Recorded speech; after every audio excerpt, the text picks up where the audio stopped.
Hello friends, welcome to my another blog. এখন আমরা আছি তাজপুরে। এদিকে আমরা সবাই গাড়ি থেকে নেমে যাওয়ার পরেও দুজন নামতে পারছে না, মানে কি হয়েছে বুঝতে পারছে না। তারপর গাড়ির ড্রাইভার ভেতরে ঢুকলো, ভেতরে ঢুকে লকটা খুলে দিল। তারপরে ওরা দুজন নামতে পারলো, মানে দুই ভাই আটকে ছিল গাড়ির ভেতরে, কোনোভাবেই দরজাটা খুলতে পারছিল না। তো অবশেষে দরজাটা খুলতে পারলো। তারপর সবাই মিলে এখন যাচ্ছি হচ্ছে সমুদ্রের পাড়ে। সমুদ্রের পাড়ে যাওয়ার আগে আশেপাশেটা একটু ভালো করে দেখে নিচ্ছিলাম, মানে ঘুরে নিচ্ছিলাম।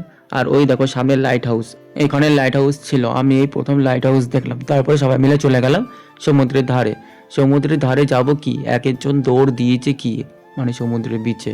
এদিকে আমিও ঘুরছিলাম, ঘুরতে ঘুরতে হঠাৎ চোখ গেল মানে কাঁকড়ার দিকে, সাদা কাঁকড়া। এই দেখো ছোট ছোট সাদা কাঁকড়া ছিল, আর এখানে মনে হয় লাল কাঁকড়াও ছিল।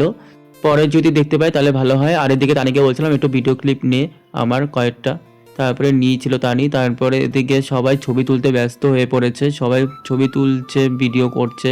আর এদিকে মানে এমন হাওয়া দিচ্ছে, মানে বালি উঠতে শুরু করেছে। আর এইখানে যখন বালি উঠছিল না, পায়ের মধ্যে এমন কাটার মতো বিনছিল, মানে কি বলবো, কাটার মতো লাগছিল। তারপরে সাইড দিয়ে আমি ঘুরছিলাম, আর বেশ ভালো লাগছিল। এই জায়গাটা সত্যি খুব ভালো লেগেছে, শঙ্করপুরের থেকে এই জায়গাটা সত্যিই সুন্দর। প্রথমে শঙ্করপুর না গিয়ে এখানে যদি আসতাম না, খুব ভালো হতো। তারপরে নেমেছে এমন বৃষ্টি, তারপরে এখানে ছোট ছোট এরকম মানে ঘর ছিল। তারপরে এই ঘরের মধ্যে চলে আসলাম। এই ঘরগুলো রিসোর্টের সাথে যুক্ত, মানে বিকেলবেলা অনেকে এসে এখানে আড্ডা দেয়। তারপর এখান থেকে সমুদ্রের যে ভিউটা ছিল না, বেশ দারুণ ছিল। এদিকে ভাই একটা লাল কাঁকড়া ধরে নিয়ে এসছে সমুদ্র থেকে, মানে দেখো এই দেখো, মানে কাঁকড়া পালানোর চেষ্টা করছে, মানে কাঁকড়ার যে গতি, মানে এক দৌড়ে যে কোথায় চলে গেল। তারপর আবার ধরে নিয়ে এসছে নিচ থেকে। তারপরে বৃষ্টিটা যে একটু কমলো, তারপরে সবাই মিলে এখন গাড়ি যেখানে দাঁড়িয়ে আছে সেখানে যাচ্ছি। এখন এখান থেকে বেরিয়ে পড়বো। সবাই অলরেডি আগে আগে চলে গেছে, আমি আর তানি সবার পেছনে পড়েছিলাম। তারপরে এদিকে পুচু কি করছে জানো না, পুচু কতগুলো শেল কুড়িয়েছে।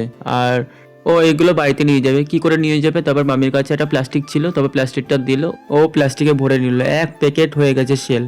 তারপরে এখান থেকে এবার বেরিয়ে পড়বো। এখান থেকে যেতে মন চাইছিল না, সত্যি এই জায়গাটা খুব সুন্দর ছিল। তারপরে কি আর করা যাবে, যেতেই হবে। তারপরে সবাই মিলে এখন গাড়িতে উঠে পড়লাম। বেশ ভালোই সময় কাটলো এই জায়গাটায়। তারপরে এই দেখো ছোট মামি আর তানি। এদিকে ভাই একটা জিনিস পেয়েছে, সেটা হচ্ছে শিবলিঙ্গর সাথে যে সাপ থাকে সেই সাপটা। এই দেখো এটা হচ্ছে পুরো তামার, এটা সমুদ্রের ধার থেকে পেয়েছে। আর এই দেখো সমুদ্রের ভিউ। এখন যাচ্ছি হোটেলের দিকে, আর যেতে যেতে সেই ভাইরাল একটা জায়গা দেখতে পেলাম। এই দেখো সেই ভাইরাল ব্রিজ। এই ব্রিজটা আমি মানে রিলসে দেখেছিলাম, সামনাসামনি দেখতে পেয়ে বুঝতে পারলাম এই জায়গাটা এখানে। আর ওই দেখো সামনে মোহনা, যে মাঝখানের যে রাস্তাটা সমুদ্রের মাঝখানে, ওই রাস্তাটা দেখা যাচ্ছিল। তারপর এখন চলে এসেছি হোটেলের সামনে। আজকে আর মোহনায় গেলাম না, কালকে যাব। এখন হোটেলে যাই, হোটেলে গিয়ে একটু রেস্ট নিই, রেস্ট নিয়ে এখন খাওয়া দাওয়া করে পরে আবার বেরোবো। চলো এখনকার জন্য রাখছি, দেখা হচ্ছে পরের ব্লগে। টাটা সবাইকে।